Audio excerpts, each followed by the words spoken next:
Hello, this is the context. Basically, you will now hear somebody, they say, now you can go and talk to the other guy because I just destroyed him on the Satanic Verses, and now he's saying, my friend, can you speak to my friend now? And so that debate wasn't very exciting because I wiped the floor with him in 5 minutes.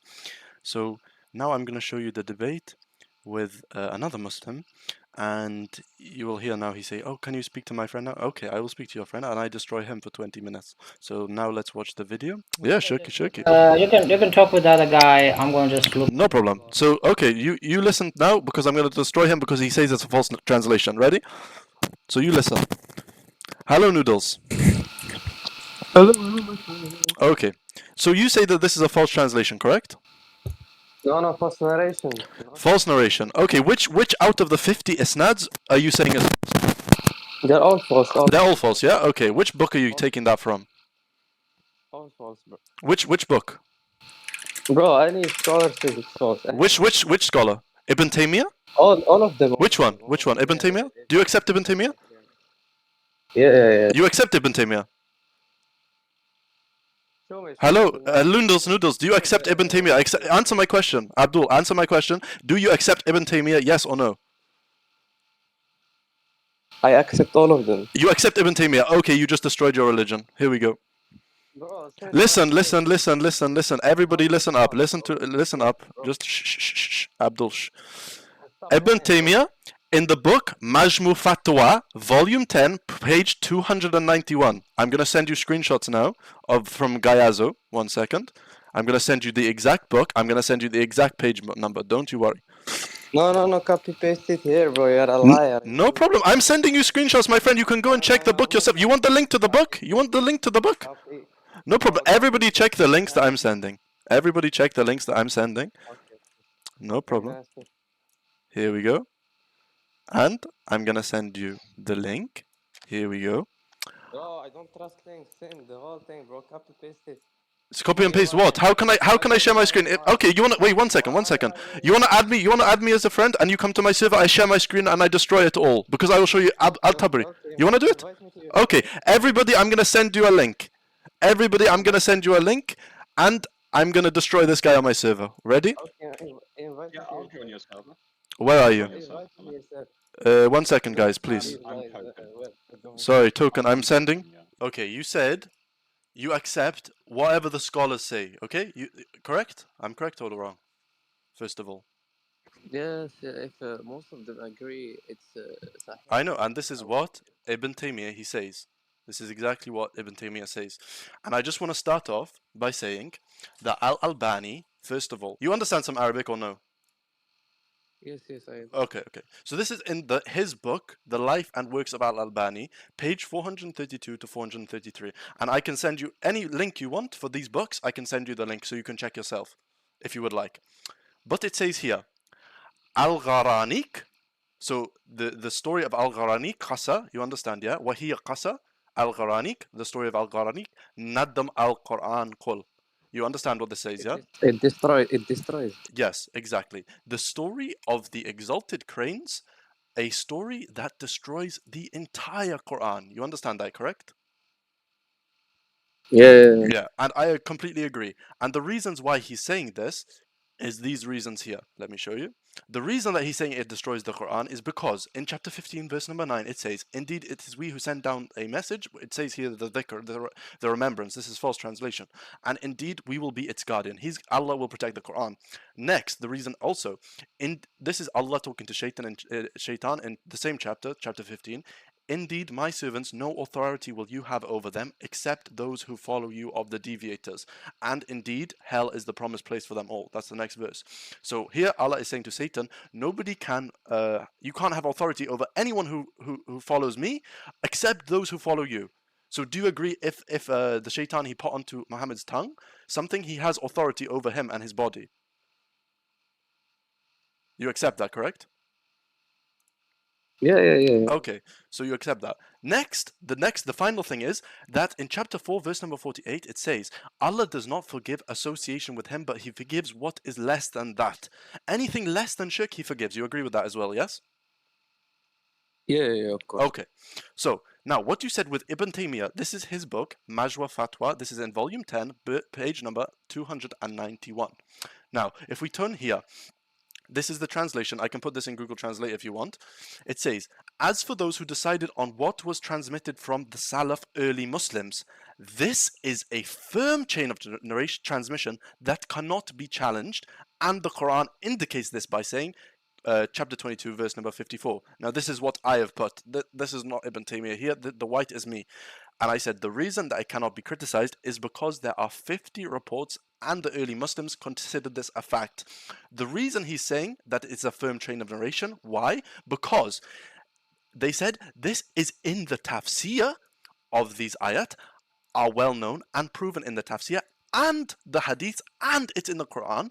So you cannot even challenge this transmission. You cannot even challenge this transmission, and that is Ibn Taymiyyah saying this.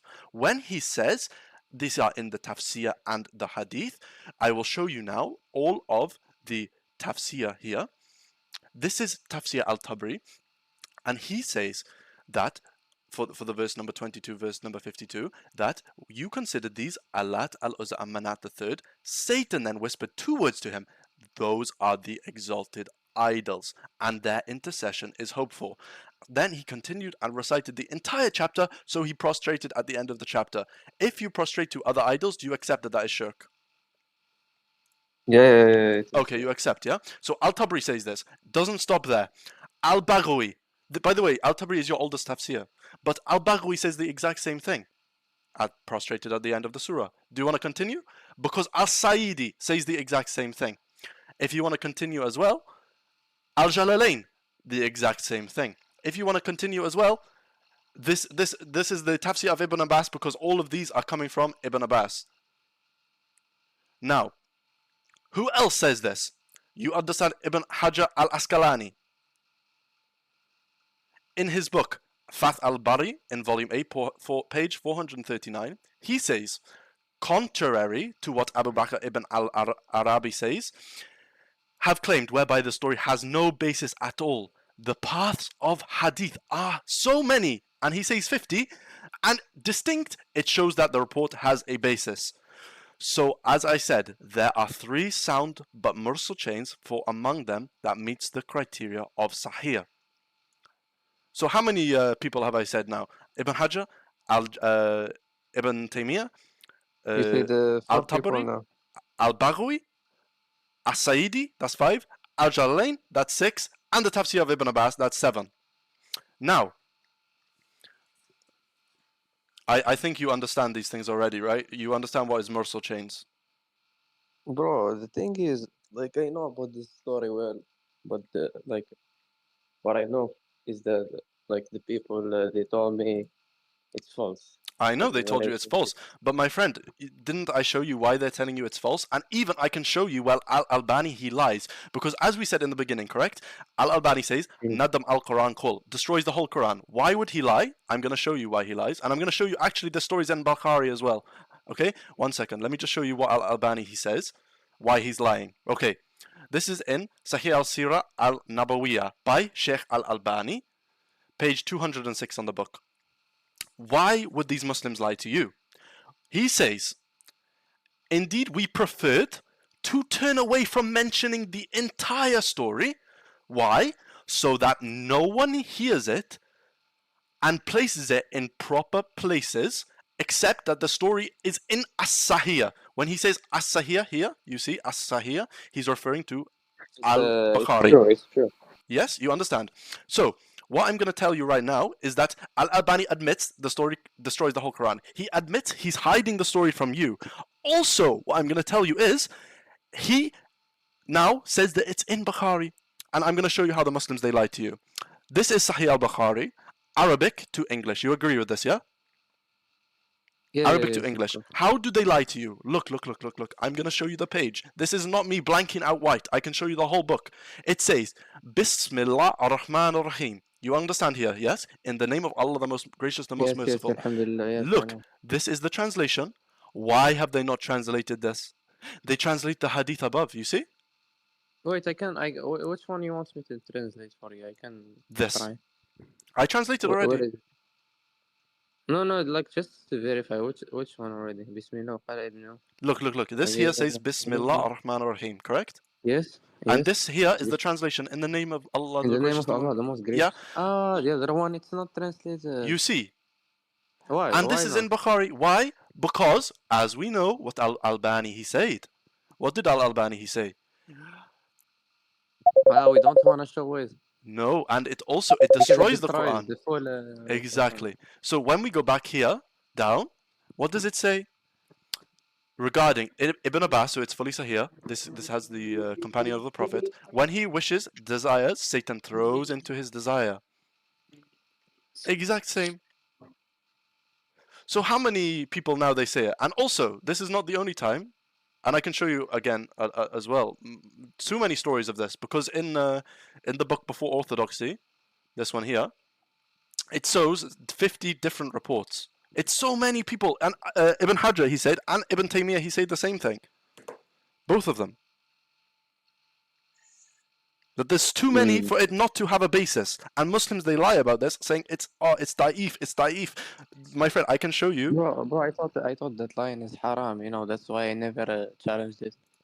My friend, isn't it your prophet who say you can lie to your wife?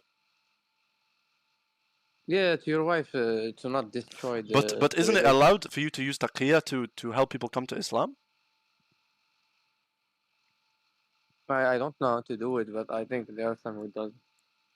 Yeah, you can. And you can lie to help people and their relationship with Allah, which is what Al-Albani he's doing.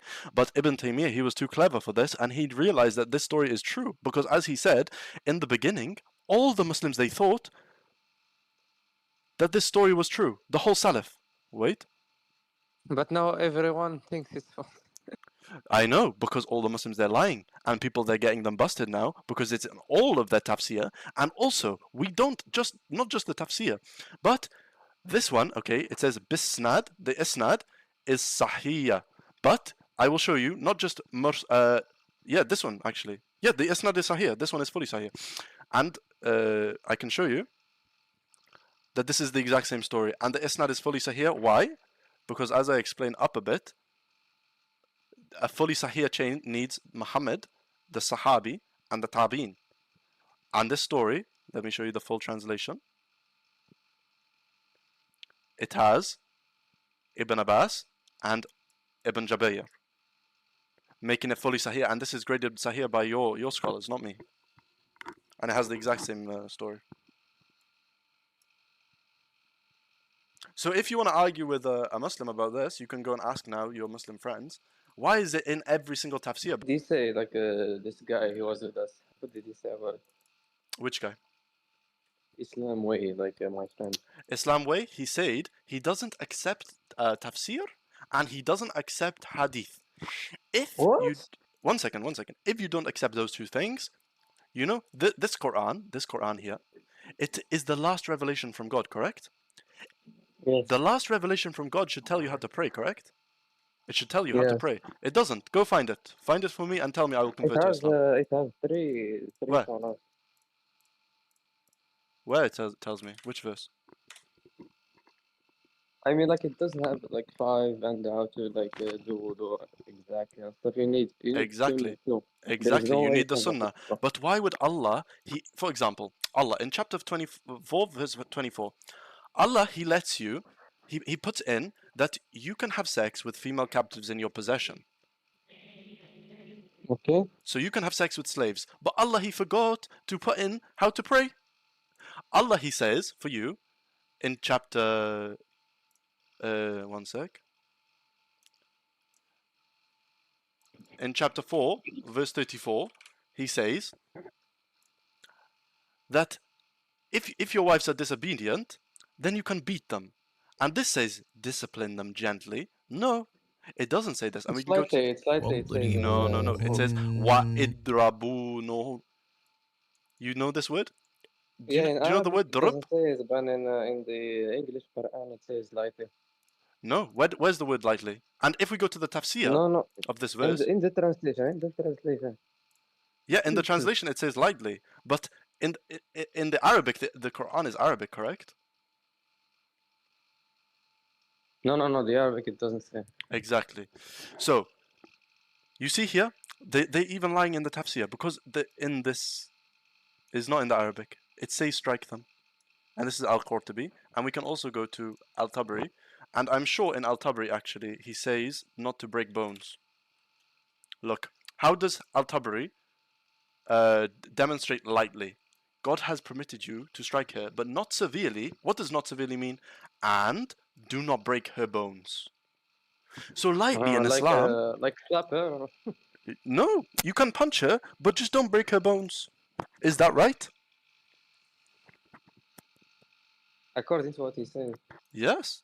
But in the Bro, Arabic, it but doesn't say lightly. So how do you know? Anyways, you can just beat her anyway in the Arabic. There's nothing that says anything. yeah, in the Arabic there's if you, bro, like this guy if he doesn't take the sunnah at all, man, he's gonna be Okay, like a wife but beater and he's gonna. but going back to my point, my friend. But going back to my point, in the Quran it says you can beat your wife, you can have sex with the sexual slaves, and also you can have sex with people who have not even menstruated, people who are below the age of puberty. But Allah, he tells all these things about sex, but he forgets to put in how to pray, how to make wudu, how many times to pray, how to be a Muslim. So that's my point. How can you be a Muslim? How can you believe in this is the last revelation when he forgets all of the things that make you a Muslim in the Quran? It's like he didn't talk a lot in detail. That's the thing. Exactly, my friend. Exactly. He didn't talk a lot in detail, and that's a problem because this is the final revelation, correct? Yeah. So it should be in detail. Yes. You understand my point. So go now. Yes. I want you to understand all the things I've said. I want you to know that I'm being truthful. Bro, but open that Discord. I cannot join for some reason. It says You can't join? like I need.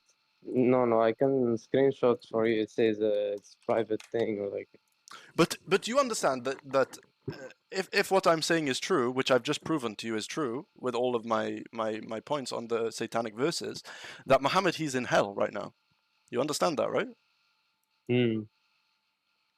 So Bro, but the thing is like in another verse, I think it says that Allah replaced those no, verses in the same with verse, something okay, else. my friend, in the same verse, it says that Allah, he abrogates what Satan he puts into the Quran. Yeah, But the Quran is that's already fine. the Quran is already corrupted because Satan put his words in. And also in the Quran where it says you cannot make another ayah. You agree? Only Allah can make every ayah of the Quran. It's impossible for somebody to make an ayah like the Quran. And Satan, he did it. Satan tricked Muhammad. Mm. You understand my Bro, point? it's weird. It's weird that they say it's false, but dude, I have to verify it. Yes, you go verify it. You check every single point I made because all of my points are not from my sources. These are from the sources. And I will send you, this is the website, the Kingdom of Saudi Arabia. And this is their education website, EDU, the Kingdom of Saudi Arabia Education. And all of the tafsir, the classical tafsir are on here. And all of them, they accept this verse, this tafsir of what's going on. Mm. Okay, bro. So you Thank understand. you, man. Yeah. But if I'm right, my friend, if I'm right, you understand that Islam is false. Bro, it's You understand that though. well, bro, I cannot say it's false or not. You know, I don't want to No, commit. I know you don't want to make bad things about Islam, but my friend, what I'm saying is, if I'm correct, you understand that Muhammad, he's in hell because Allah in chapter 4, verse number 48 says that he will forgive anything but shirk, and Muhammad, he prostrates to 3 pagan goddesses. You understand that? Yeah, but I think if you die, you're in shirk, not if you like repented. But where Muhammad he repented, because let me show you one more thing, because these verses, you think that they were abrogated straight away, correct? It took 8 years. Well, so they were in the Quran like for 8 years. Look, let me show you. Surah An-Najm was brought in 614 AD. These verses were put into the Quran for 8 years. Surah Al-Hajj is in 622. So they were abrogated after 8 years. And I'm going to show you why they were abrogated as well. A Jewish woman came to the Prophet, this is Sahih, and it's in Surah Sunan An-Nasai, and he says, you are setting up rivals to Allah and associating others with Him. You say whatever Allah wills, and you will, and you say by the Kaaba. So she is claiming that Allah, that Muhammad, he's committing shirk all day, every day. And Muhammad, he doesn't say, no, I'm not. So then Muhammad, he just says, so the Prophet commanded them if they wanted to swear an oath, say, by the Lord of the Kaaba. He doesn't even say, no, I don't do that. She comes to him and she says, you are setting up rivals with Allah. So I bet the reason that this verse came down is a Jew came to him and said, you are being polytheist. Hmm. And also, my friend, this is not the only time Muhammad had problems with the shaitan, because in Sahih al-Bukhari 6063, the Prophet continued for such and such period, imagining that he had slept with his wives, and in fact he did not. One day he said to me, "O Aisha, Allah has instructed me regarding a matter about which I had asked him. There came to me two men, one of them sat near my feet and the other near my head. The one near my feet asked the one near my head, 'What is wrong with this man?' The latter said, 'He is under the effect of magic.' So Muhammad, he was under the effect of black magic and was hallucinating that he had boom boom with his wives. Yeah, but he only was in Belgium for like 3 months, 3 I months? think. This is Yeah. It was 6 months, my friend, and also this is a problem even if it's for one day. Isn't the Prophet of Allah meant to be like infallible and have no effect of black magic and not be able to have the shaitan talking to him? Well, I don't know if he says it, but I don't know if he says it. I mean, Muhammad is for like example, he's the last prophet, yeah? He needs to be the best example of mankind, and all of a sudden he's hallucinating that he's having boom boom with his wives. yeah, but because it's a black magic by a Jew. My friend, isn't Allah meant to protect him from this type of thing? I mean, why didn't the Jew make him say, there's more satanic verses? And even the shaitan was able to infect his mind. So how do you know that this here is not from the shaitan as well? Maybe because after he healed from that, he corrected, like he read the Quran again or something. He's sure there is no mistake on it. My friend, I don't know what you're saying. Go to your Muslim friend, ask him about this, and then Yeah. I'm happy to speak to you about leaving Islam. Oh, okay. I'm gonna ask him about this. Like, Okay, ask him, and after come back to me and give him your response. And I'm willing to debate anyone on whatever topic about Islam. okay. Okay, Thank goodbye. you, bro. No problem. Bye.